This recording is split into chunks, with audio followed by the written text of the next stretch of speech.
those two questions, then you got a better chance of getting people to see a new perspective in those long-time employees that maybe not everyone sees that value in. Okay, great. Thank you. And our next question comes from Nicole, and she says, you mentioned earlier that bosses tend to be the main reason employees leave jobs. I agree from personal experience. What can an employee I'm sorry do to hear that. if his or her supervisor or even higher up the ladder is not doing a job properly and is actually causing problems? I completely agree. You know, people fire bosses more than they fire jobs.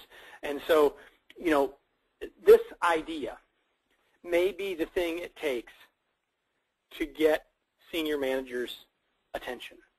Now, this doesn't mean that you have to say, hey, people are leaving because you aren't any good, you know, Madam Executive. That's not my point. But I think most everyone understands that idea at a personal level.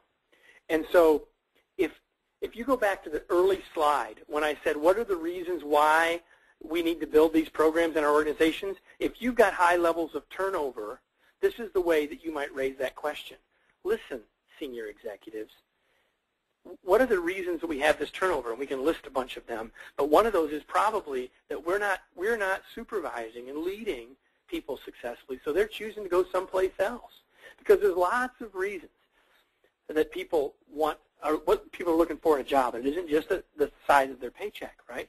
And so a lot of times that very idea, if we can make it real for people, not to challenge them personally, people are leaving because you're a jerk, but rather if we can say, if we're not equipping our leaders to be most successful, then that's one of the reasons people are leaving.